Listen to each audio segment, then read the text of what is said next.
last little horse we saw it, he had a really hard time moving. Like it was really hard for him. So you want to make sure your farrier does a good job. Does he use both his hands? When that horse, when he picks his foot up, does he use his left hand? Does he use his right hand?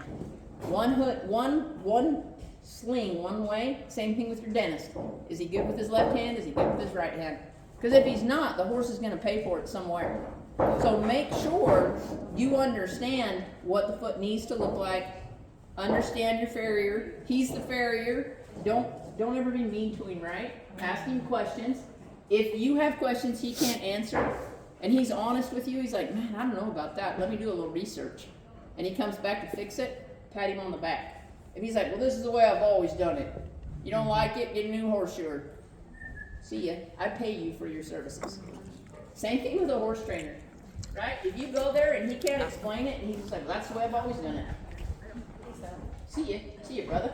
Right? If your saddle fitter's like, well, this is the way I've always done it. Like, peace out. So it's very important. So shoeing is important. Conformation is important. Nutrition is important.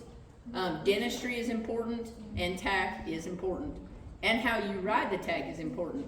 So you can see this horse looks really good. He's got a shiny coat. Looks like he's been wormed. Like his belly's underneath him. His muscles are pretty full all the way through.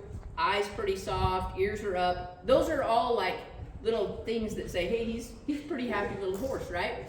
She said if we ride him, he might get a little anxious and things like that. So we're going to talk a little bit about today too, like when is it a disciplinary issue? When is it a tack issue? Or what is it, like the horse? And those three things do come into play a lot when we do clinics and we do horsemanship clinics, because it's like, well, you're allowing that horse to do that, or that horse is just being a butthole. And you're doing your best with what you know. How can we get you more so the horse doesn't act like that? So we'll work on that today. And then, is my tack causing the horse to act out? That really is the thing. It really is. I wouldn't have said that a long time ago, but now I've seen enough saddles and people ride, and horses, good horses, like we just saw it out there, right? That horse had been trapped in the left shoulder for so long, there's some nerve damage. Why can the horse not carry himself if he's got a bunch of nerve damage in his neck, down through his feet, up through his back? Like the central nervous system controls the horse's body. And if it's off because something's pinching him, he's gonna act out. Like that is a no-brainer to me. So when we check tack and we check for these things, we always check for balance. So if we put a ruler from here to here and we put a ruler from here to here, would it balance, right? To me, it looks a little downhill. Can you guys see that? So if we look at it, and the ruler was here to here, would you say it's downhill, it's even, it's uphill? A little downhill? But if it's truly downhill, wouldn't the back be up a little bit? But not a lot, see? And this is interesting because, like, you're on top, this skirt's long enough, this is the top of the tubercoxy. So the skirt's on top of the tubercoxy, so it's accentuating that. Does that make sense? So it's lifting it up even more. So if this is too tight, which it is, right, that doesn't mean this. That's why when you ask me if this is up, it's not always just because it's too tight. It can be placed wrong. It can be because the skirts are too long. Like that, his saddle did that on that last horse. After you guys left, we placed it up on the shoulder, and that horse went around. I mean, it lifted clear up. So the burn saddle before that was flat and just stayed down.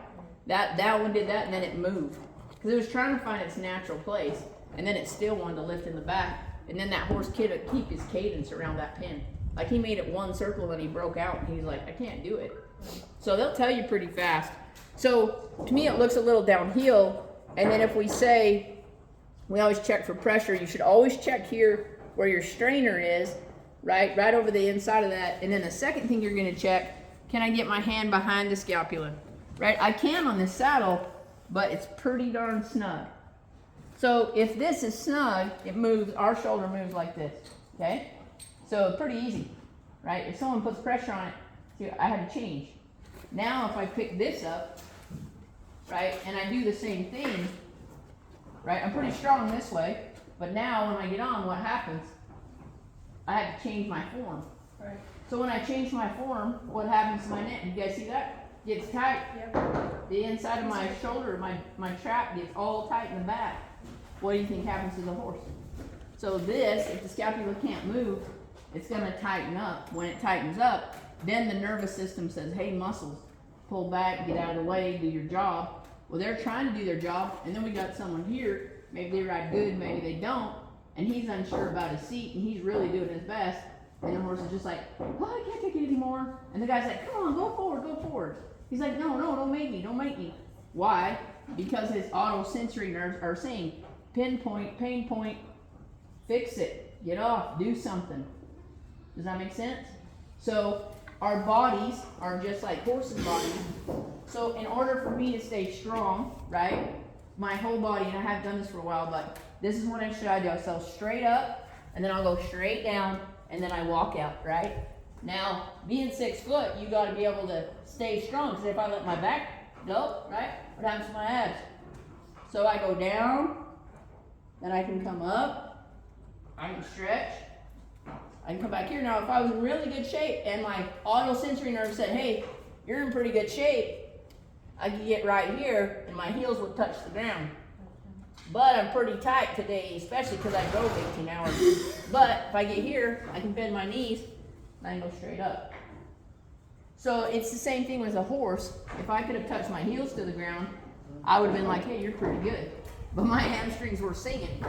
So then I was like, I took a move and was like, oh, that's not bad. That felt pretty good. Does that make sense? Okay. I've never done that demonstration. I got it on You got video. your eyeball the whole time you're leaning down. I'm like, oh, please don't let her eyeball fall. It's good. It's in there. So now